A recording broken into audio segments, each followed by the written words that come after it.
I don't even think Jacob secretly hates me. I think he was just fucking retarded and doesn't understand like room temperature. Right? I mean, I think he has some.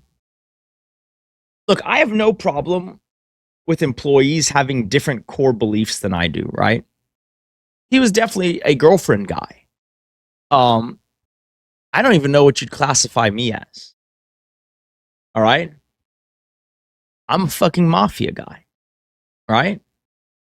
My idea of loyalty is no matter how much you're waterboarded, you don't give up your mans. Okay? It's that ride or die shit. I actually believe this. I'm gonna be real straight with you guys. I have no qualms about expressing this exactly how I feel, okay? I think it's a fucking waste of time. I think it's an absolute fucking waste of time to, like, look, you can like other people. You can even love other people. But to be romantically, exclusively involved, a la marriage, to another person, in my opinion, you fucked up and you're wasting your time unless that person would go with you to the end of the world, right? The ends of the world. If you're in jail for fucking triple homicide and they ain't saying shit under any kind of duress, in fact, they fucking helped you bury the body. Okay? I mean that. You think I'm exaggerating, but I actually mean that, like, with my full fucking chest. To me, I'm starting to realize that, like, loyalty trumps everything. Everything. Right? Like, that has got to be number one. Okay? And I'm of the opinion that you never, ever, ever want to hire a smart, hardworking, however unscrupulous or disloyal person. You don't want to hire someone who is smart, hardworking, enterprising, but not loyal or unscrupulous. Because that person will kill you in your sleep.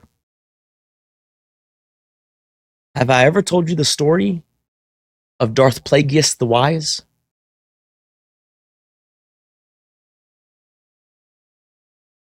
No, I'm serious. Like my ideal, like, marriage relationship thing is if I come home with the fucking body in the frunk of my Lamborghini. She's got the fucking shovels ready. And we dig a hole in the AstroTurf, throw the body in, have all the dogs shit on it, and then bury it. That's true love. Ain't no one gonna dig that shit up. I'm serious. You try digging up, dude. If you dig into the ground and you fucking strike dog shit, dog shit, dog shit, dog shit, you're gonna fucking stop. You are going to stop digging. I'm not saying I did this. I'm saying if I did this, that's how I'd do it. And that's the title of my autobiography. If I did it. No, I don't think Kate would help me hide a body, unfortunately. I done goofed. I really don't think she would. That's the thing, man.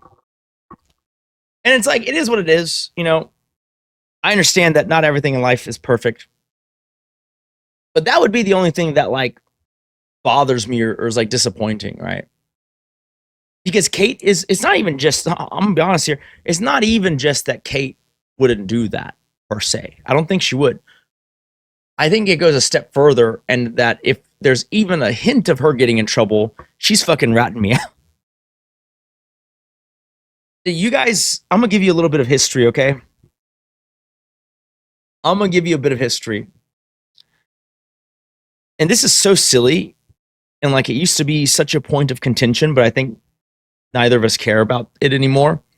But like at one point, early in her streaming career, okay, she was streaming at a arcade, I think, right?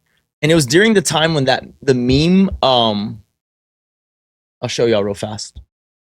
This meme was very popular.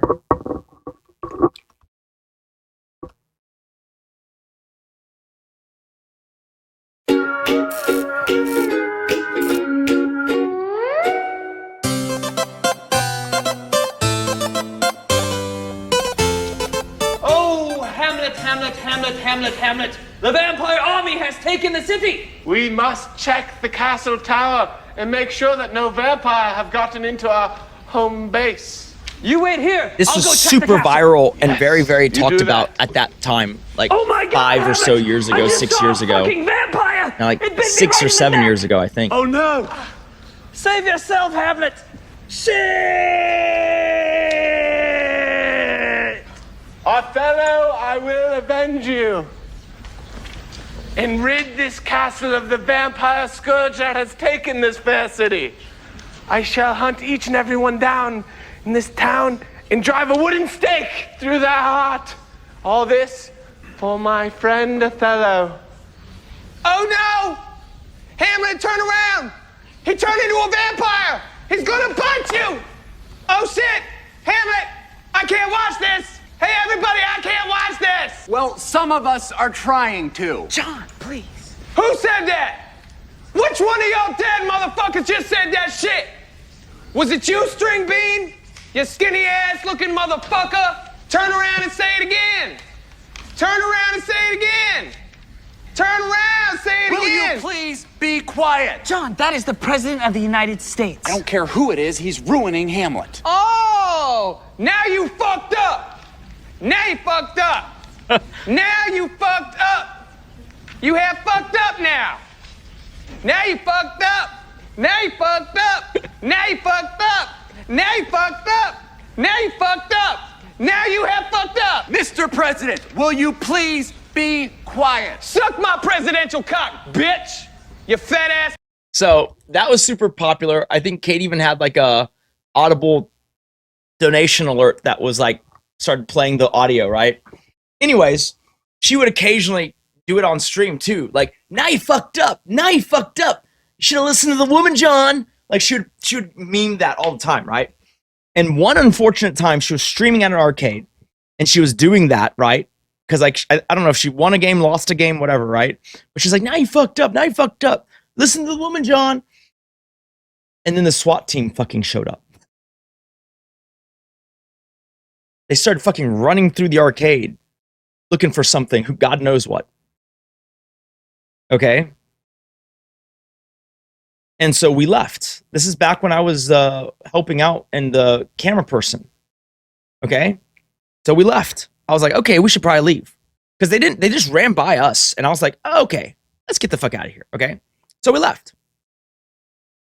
It turns out that that was the first time we'd ever been swatted.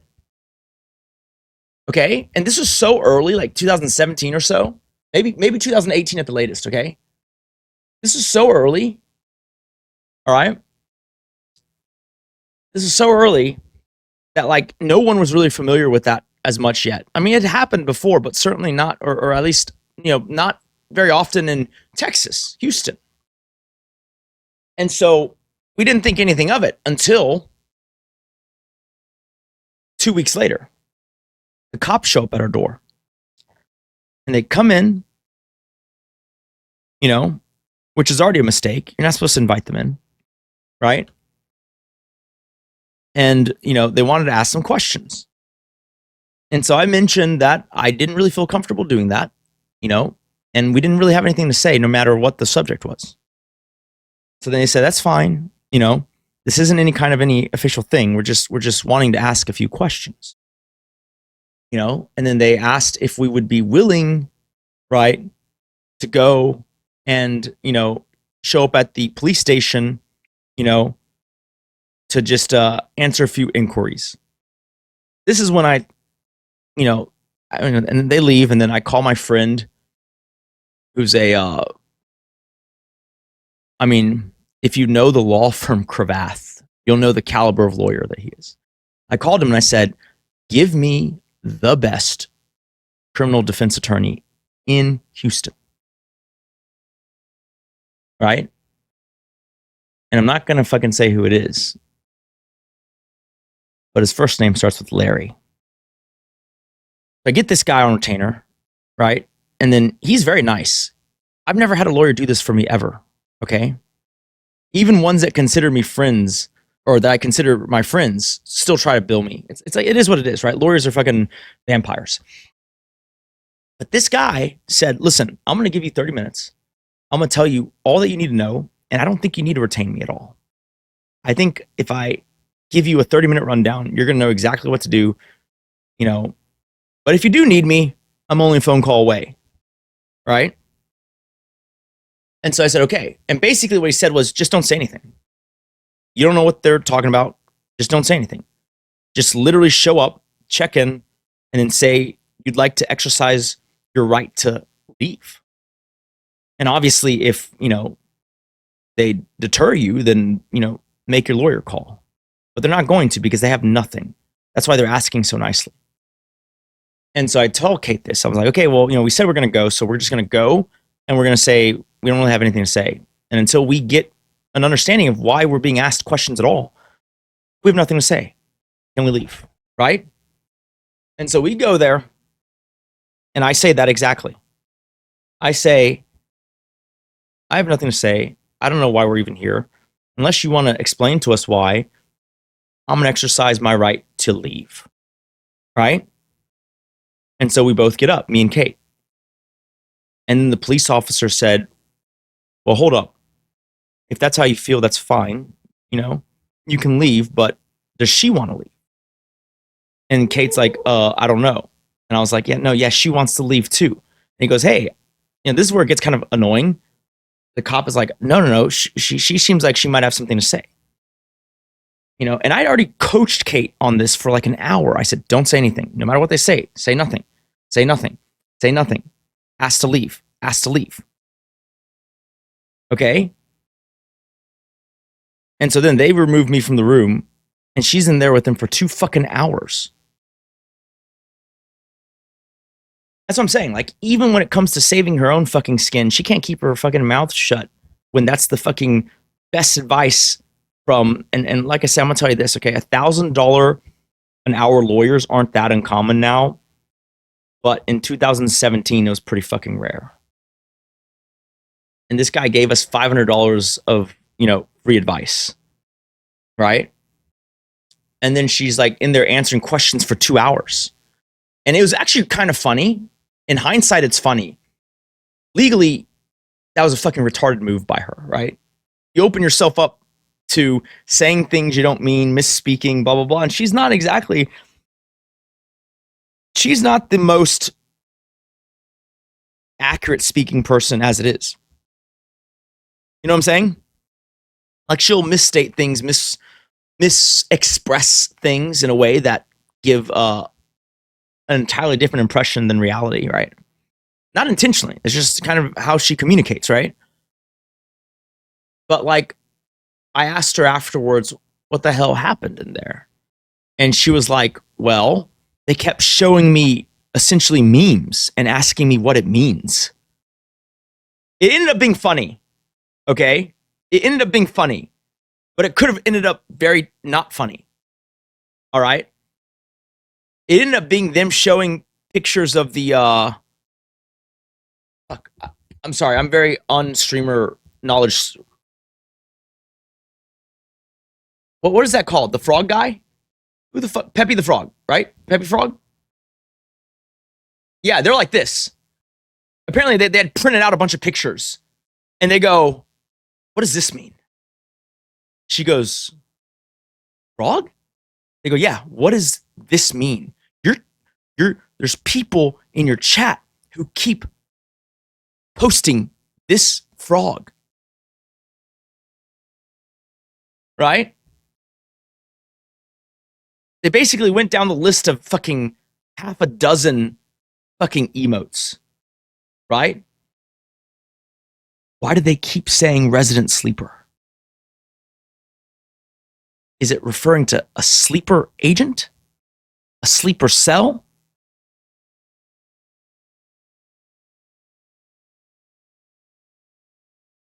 Resident sleeper? Right? Poggers. What does that mean?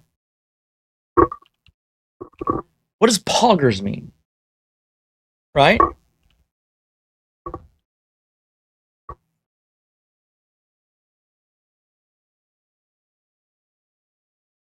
It's just like a fucking thing, right? And then the funniest, obviously, was like, gotchi-gasm. The fuck does that mean? Why are they gotchi-gasming? Right? And then the grand finale. You ready? The grand finale. They load up a YouTube video on their computer. And it's this video. Right? And they're like, you keep saying, now you fucked up. Now you fucked up. Who are you talking to? Is that how you get someone to SWAT? Is that what's happening? Like, that's the trigger word, right? That's the signal for them to call in a fake 911 threat. See, that was the angle that they were working on. And luckily, they didn't have enough information even after she gave them 2 hours to do anything. But what we should have done was say, we're not talking. I want to know exactly why you're asking this. But the premise was ridiculous as fuck. It was like, dude, you fucking idiot.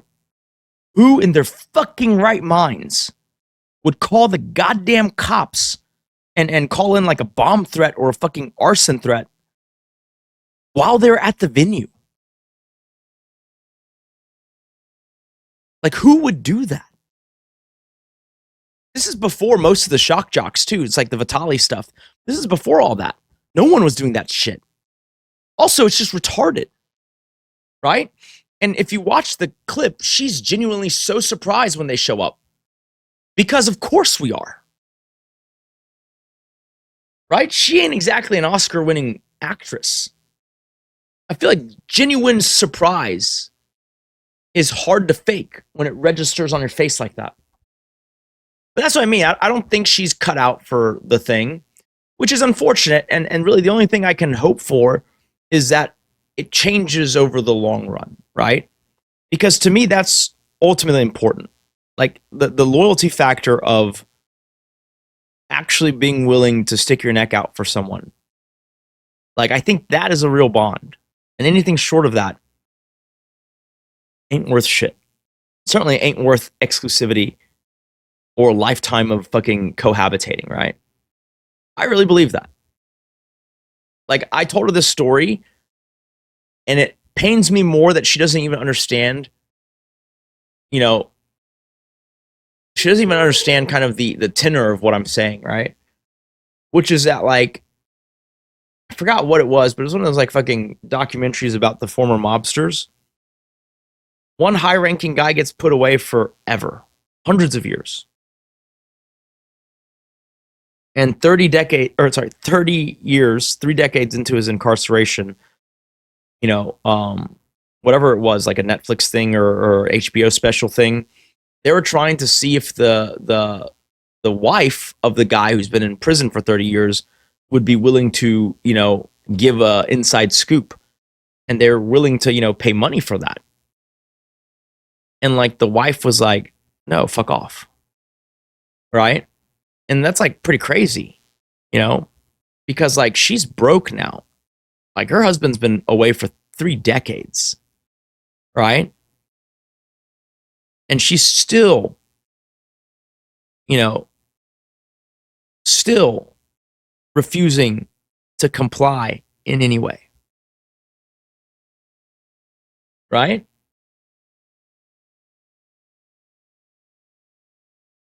I'm just saying. Like, that's pretty crazy. Like, if that ain't true love, I don't know what the fuck is. And every time I say that, she'd be like, why? Are you gonna commit a crime? It's like, no, it's not about me committing a crime, right?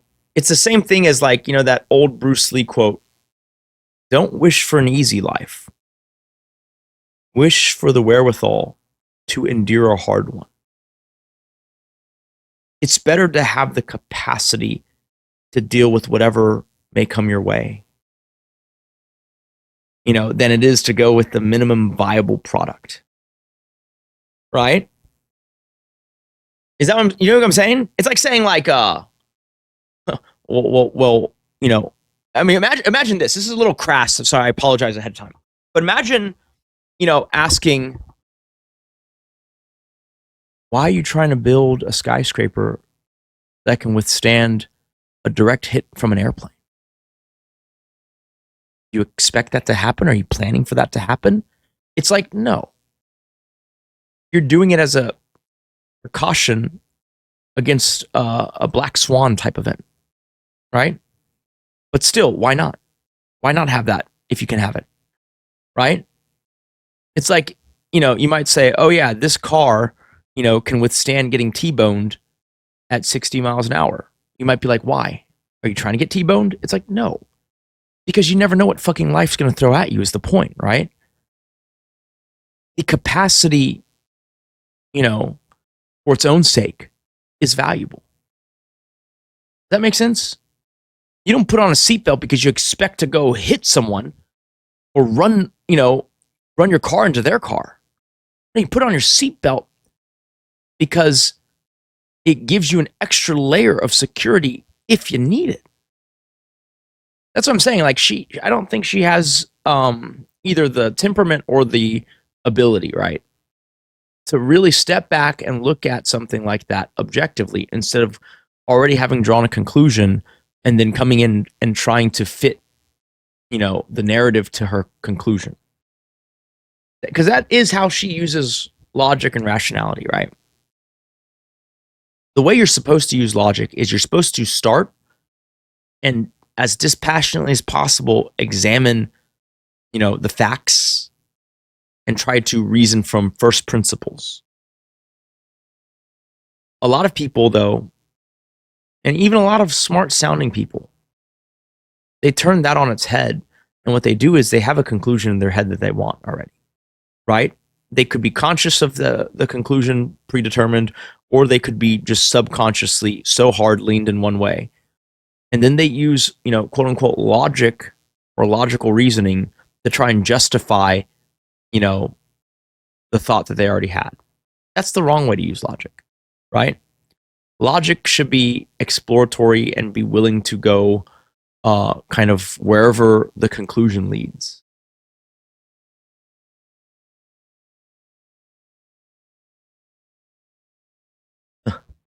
Also, Bruce Lee, ain't seen nothing, ain't heard nothing, don't know nothing. That's what I'm saying, man. Like, I hope one day she gets there. Maybe she is already. I don't know. But, like, because I think that is I think you should be willing to be that. If you're not willing to fucking, you know, put your neck out for someone else, then I don't think, in my opinion at least, marriage is the right call there, right? That's just me personally. What do I know? I only confronted 3 armed guys, outnumbered 3-1. What do I know about that shit? That's what I'm saying, right? Like, you want to go sterile logic? Those are bad odds. I think I should shelter in place and wait for the police to get here. You know? Those are fucking terrible odds. Right?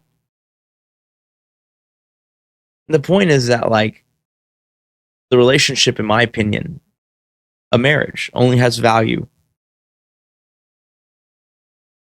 It only has value if it defies some level of logic in terms of self-preservation, in my opinion.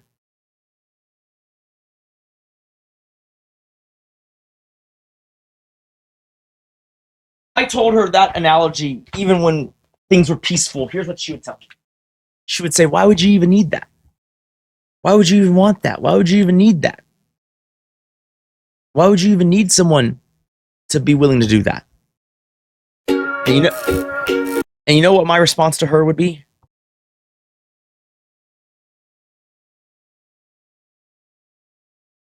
In 2025, when automobiles can be had for cheaper than a horse, when transportation and public transit can be had for way cheaper and less hassle than a horse, why do you need a horse? Why do you need 2 horses? Why do you need 6 horses? You existed your entire life without having a huge tract of acreage land. Why do you need that? You see, because it isn't about need. Right? You can't attack like, oh, why do you need the capacity for someone to be willing to do that for you? While not addressing, what need a horse, a large plot of land, 40 animals, what necessity does that, is that requisite of? It's not. Ultimately, it comes down to because it's nice to have. Paramount to have, really.